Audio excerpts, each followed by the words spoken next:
Good evening, creeps. Tonight, your Mystery Playhouse presents Miss Leslie Woods in An Inner Sanctum Mystery. The title, A Ghost in the Garden. Now we're at your door, Mr. Host, so open it, won't you?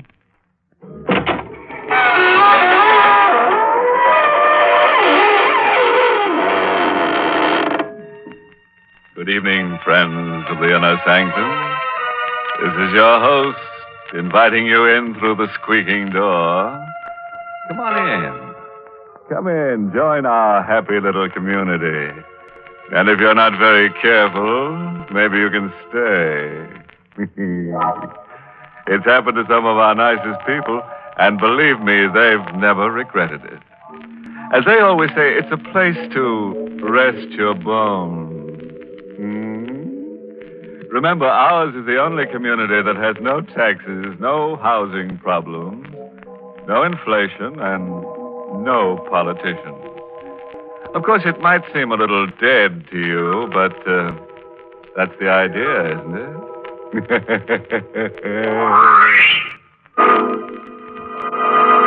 Suppose we get down to brass tacks. And I do mean the ones that go around the edge of a coffin. Huh? Well, don't sneer. I've heard better jokes myself. But remember, he who laughs last laughs best. And, brother, when we in the inner sanctum laugh, we're laughing last. Meet Laura, a nice girl in her 30s who had an uncle and worried about it. It was a pleasant life at Green Tower. It was pleasant being mistress of the huge, time-worn house and the fertile acres that surrounded it, and the money that came in regularly. Always. It was pleasant being married to Tony, who was very handsome and very gay, and who, they said, had married me for my money. Well, perhaps he had, but he was fond of me anyway. I'm sure he was, even though he was younger than I. But only a very little younger. It was a pleasant life. Until Uncle Edward came home. Tony had gone out to the village, I think, to pick up something or other. I was alone. Tony, the door's open, darling. You know I never lock it. Did you have a nice time buying things, Tony? And who, my dear Laura, is Tony? Oh, Uncle Edward. Yes, but I haven't returned from the grave, my sweet. I didn't think you had. Hello, Uncle. That welcome could very easily be warmer and still not be overwhelming. I've been away a long time, and for a change, Green Tower seems attractive. Does it? Which is rather a pity. What do you mean? Selling it. You're not going to sell Green Tower? Oh, yes. Yes, I need the money. Uncle, you can't sell Green Towers. Well, it's mine. Of course I can sell it. But... And who is this Tony? Tony is my husband. Oh, really? Well, my congratulations. And I take it he thinks you own Green Towers? Yes. And thinks you have money as well? Yes. Uncle, I thought I saw someone in the garden. Uncle, please. Be still. It's so infernally dark out there, I can't see.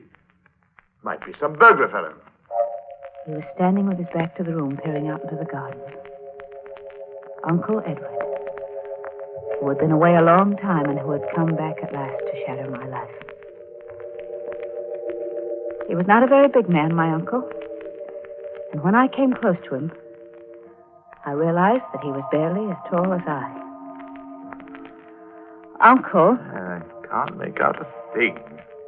Those blasted shadows. He was looking out into the garden for an imaginary burglar, while I stood behind him with the old French paper knife my mother had left me. I tried again. Uncle, please. Now, it's no use, my dear. No use. Go away and stop bothering me. He didn't even turn around when he said that to me, which made it quite easy when I... The knife went in smoothly. It kept on going into his back until I thought it would never stop. But the handle broke. Uncle Edward's body stiffened for a moment and leaned back intolerably against the knife. He groaned, and he fell.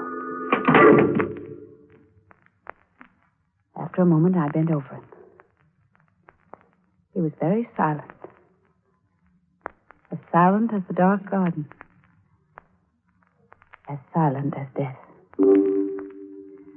My uncle had come home more than he knew. He wasn't very heavy. And he didn't bleed at all, which was nice. As I dragged him through the French doors into the softness and darkness of the garden. I hurried, because Tony would be coming home. The ground would be softest, I knew, under the rosebuds that I loved so. It was there that I dug a grave for Uncle. And it was there that I buried him. Under the lovely roses that would bloom again and again, not knowing or caring who lay beneath them. There was the sound of our car pulling up at the front door, but I was finished. Uncle was under the roses, with a paper knife still in his back. And I was in the drawing room, at the piano, when my darling came in. Oh, my love? Oh, Tony, my dear. Anything exciting happened while I was away? No, Tony. No. Nothing ever happens here. Nothing.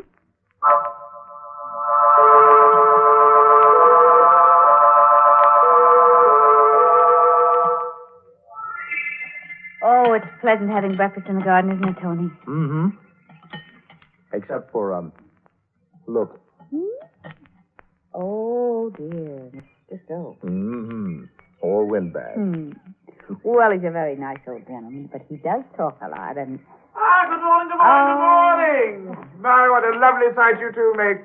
Charming. Thank you, Mr. Stokes. Well, Laura, your roses are almost as lovely as you are. They're much lovelier, you know that. And where is your Uncle Edward this fine morning? My Uncle Edward... Oh, Laura, you upset your coffee. Oh, yes, I did, didn't I? That was very careless of me.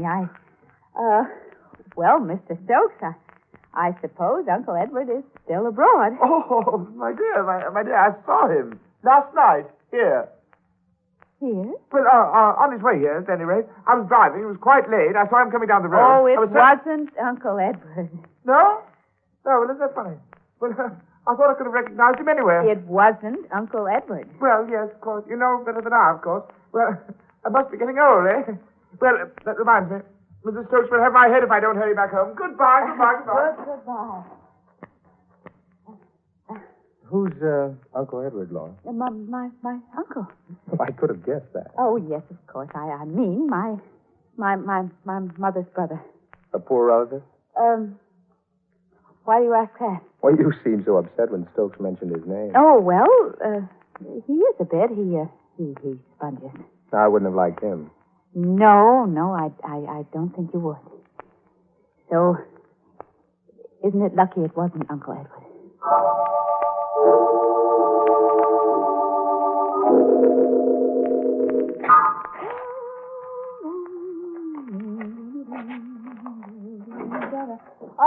That you, Tony? Yeah, I'm going down the road to the Carters. You want to come along? No, dear. I better go through this mail. Ah, good old mail. Lots of checks coming in, huh? Lots of them, darling. Say, Laura. Yes? Well, why aren't you using your paper knife? My Oh, it needed cleaning, and I sent it away to have it cleaned. Oh, it was a pretty thing. Glad you haven't lost it. But I thought I noticed it around last night. No, I sent it away a few days ago, when I went into town. Uh-huh. Well, I'll see you later. Bye. Bye, until later. And please, Tony, please forget about my paper knife. Please, Tony, forget about it.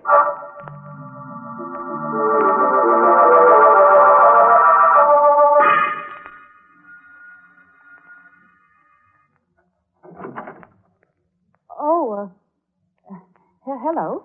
Hello. You'd be the niece, huh? The niece? Mind if I come in? Well, no, not at all. Very nice. Very nice. We like it. Bet you do. Now, where's Ed Cheney? Ed Cheney. You can tell him his old pal Thrail is here and waiting. Oh, well, I'm afraid you've made a mistake. What kind of mistake? There's no Mr. Cheney here. Look here, my girl. This is Green Towers, isn't it? Yes? You're Laura? Yes? Then tell your Uncle Ed I'm here and waiting. Well, he isn't here. He got here sometime yesterday. Asked me to come here today. But I'm here. I'm terribly sorry, but he's away. He's abroad. He is not here. Oh. Owes me some money. Oh, he does. Yes, 5,000. I see. I don't care what I say. Why not? All I care about is the money. But I'll wait for him. Well, you You can't. told me he was coming here yesterday. Today hasn't come. All right, I'll wait. Oh, well, it might be very awkward. Suppose Yeah? I gave you the money. Yeah, it'll be all right. Then you would go away. You wouldn't wait for Uncle Edward. I'd go away. All right, I think I may have it here. I always keep quite a bit of cash around. Expenses, you know. Yes, I do have it. And here you are, Mr. Thrail. Thanks. Well, you didn't count the money. I trust you. Thank you. You know, I like this part of the country. Do you? Yes. And I've just changed my mind. What about? Going away? I'm getting on in years. Maybe I'll spend the rest of them here. You said you'd go away. I did, didn't I? That was before you gave me the money. Well, you can't live very long on that. There'll be more, won't there, Laura? Well, I'd better be running along.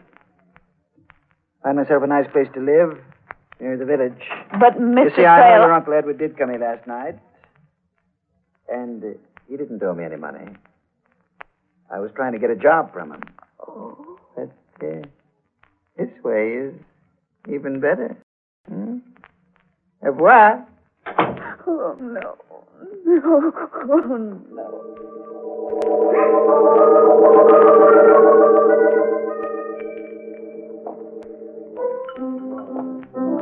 Well, gents, it's getting late.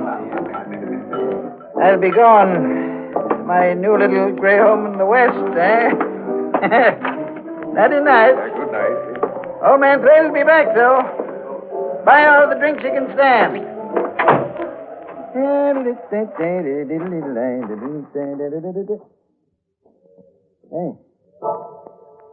didn't see you. You're dark. What you want? I said, what? Don't just stand there looking at... Hey, that knife. What are you doing with that? No! Don't! I can't.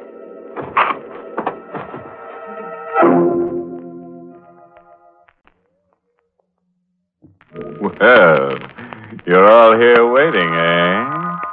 What's the matter? You brave or something? Oh, you are. Then suppose you crawl out from under that sofa and listen to the tale of Laura, who planted her Uncle Edward under the rose bushes in the garden with her favorite paper knife in his back.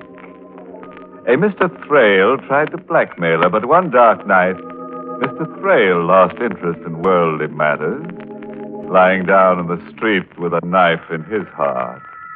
The next morning at Green Towers... Good morning, Laura. Good morning, darling. Started breakfast already? Too hungry to wait. Pull up a chair and go to work. All right, I will. What's the matter, Laura? Nothing. You're a bit pale. I'm all right.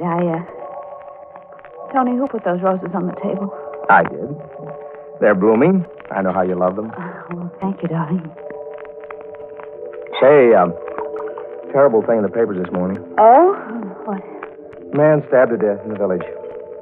Really? Stranger hereabouts. He was at the village bar, throwing a lot of money around. Walked out. Somebody evidently wanted the rest of his money, so he got a knife stuck into him. Oh, how dreadful. What was his name, Tony? It was a funny name. Hard to remember. Oh, yeah. Thrill. Yeah, that's what it was. Laura, what's wrong? Oh, no, nothing. I do think, though, that those roses have given me a headache. Their odor's so strong. Oh, that's a shame. Well, I'll get rid of them. Will you? Thank you. I'll go and lie down for a while. Maybe my head will feel better. Yeah, you do that. Yes, I may even be able to sleep again.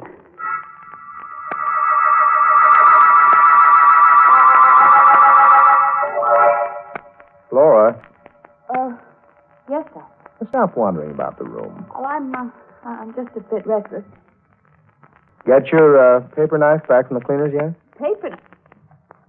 Oh, no, not yet. It's taking an awful long time, isn't it? Hope they haven't lost it. I hope not. Tony, What? there are no roses in this room, are there? No. Well, then why is the odor of roses so strong? Laura, I'm worried. Why? Because there is no odor of roses in this room.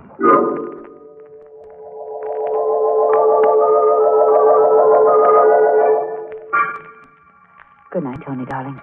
Laura, are you sure you don't want me to stay with you at night? No. Run along to your own bedroom. You're not looking well. I'll be all right. Well, yell if you want me. Good night. Good night, Tony. Good night. I'll be all right, if only the roses will go away. The heavy, sweet odor of roses always in my nostrils. The deadly, decaying odor of roses always in my nostrils.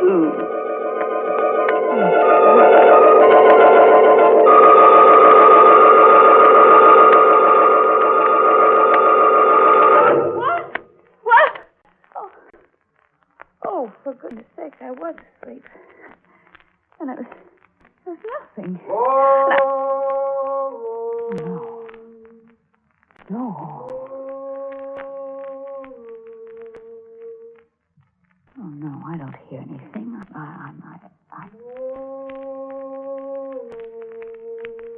The voice is coming from the garden. From the garden. I've got to get out of bed and see. Just see. Now, there's nobody in the garden. Nobody at all. There's the plum tree, just as it always is. And the vegetable patch. And the lawn where we play croquet. And there are the rose bushes, too. The rose bushes. And out of the rose bushes, a man is standing up, and it's my uncle! No! No!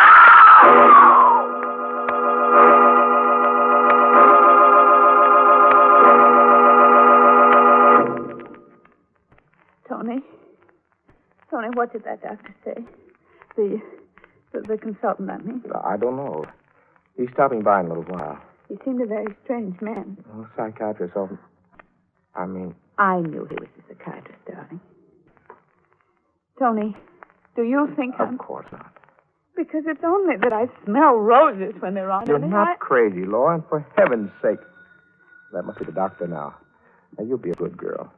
I'll see him, and I'll be back very soon. You try to sleep? Yes, darling. But I couldn't sleep. The odor of roses was so terribly strong. I thought, well, perhaps if I got out of bed and lay down on the floor where the fresh air in the air conditioning machine was strong, perhaps there I'd be more comfortable. But... And for a moment I thought it was funny as I crawled about a bit on the floor on my hands and knees until I found the place where the fresh air was supposed to come from. Then I began to laugh. And I laughed and I laughed.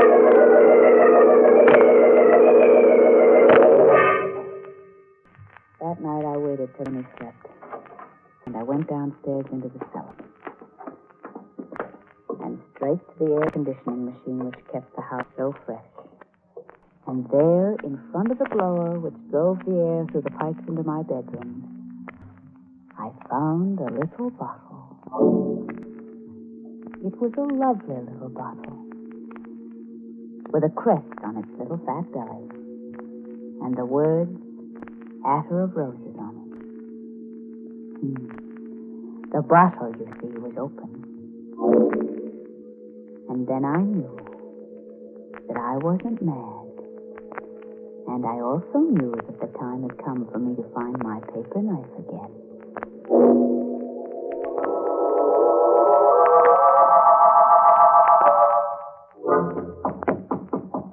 I'm awake, Tony. Brought you your breakfast. Thank you, darling. Put it down. I won't eat it just yet. All right. Hey, you had a good night? I had a wonderful night. Tony, I think I'm going to be well again. Good. Help me out of bed, darling, will you? Sure, all right. Just put your arms around me. All right. There, I'm up. Oh, don't be in such a hurry to take your arms away, darling. Hold me close. Oh, Laura, you... Ooh. Darling, I forgot to tell you. What? My paper knife came back. If what? Yes, I have it now in my hand. The hand that's behind your back, Tony. Laura. Yes, Tony, here is my paper knife. You can take your arms away from me now, Tony. It was quicker with Uncle Edward, but I think you'll die anyway, Tony. Yeah. Good doctor. Maybe there's a chance. Maybe. Oh, no, doctor. Why? I found the bottle of perfume you placed in the air conditioner that you were using to drive me mad. Bad. Bad luck. Very bad luck, darling. You saw me kill Uncle Edward, didn't you? You were the one in the garden, weren't you? Yeah, saw you. And then when Thrale came, you knew about him and you killed him, didn't you? Of course. Couldn't afford to have you give him money. Money. It was going to be mine. Oh, Tony. Oh, Tony, didn't you know it was yours anyway? Everything I had was yours. Why did you have to torture me and try to drive me crazy? You would have cracked it. And the money would have gone to... Yes. Uncle Ed. I played it safe. But you didn't, Tony, did you? Play it safe. Because now you're dying. And when you're dead, I'm going to bury you with Uncle Edward. Right in the garden under the rose bushes. I've already told everyone that you're going away, and you are. But not very far. Although it's far enough, isn't it, Tony? You've won. Thank you, darling. And you've lost. Listen. You know what that is? It's an ambulance. For you. Why? You're mad. Yesterday, 2 doctors signed certificates of lunacy. I authorized. I am not insane. I can prove it. The odor of roses was a fake. I can show them the perfume. I can explain it to But them. how will you explain me or Uncle Edward? That's it, Laura.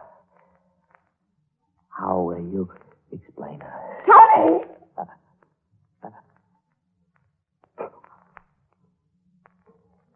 Tony. Tony! Wait! Wait! What am I going to do? If I prove I'm sane, they'll hang me. And I don't want to be hanged. If I say nothing, they'll think I'm insane and they'll send me to the asylum, and I don't want to go to the asylum. And they won't go away. They won't go away.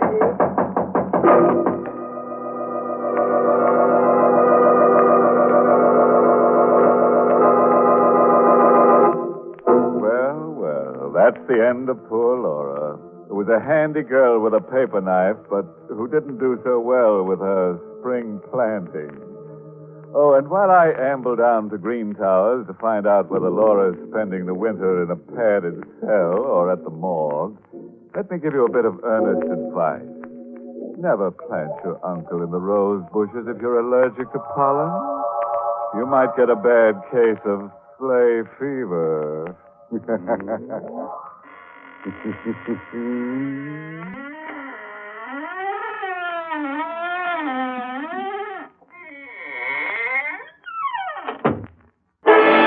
Sanctum has been a presentation of the United States Armed Forces Radio Service.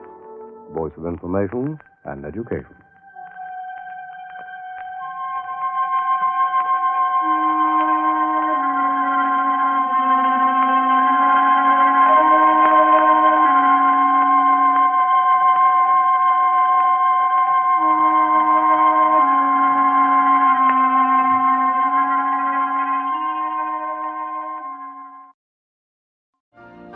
You've been listening to the OTR Gold Network. Find more classic radio at otrgold.com.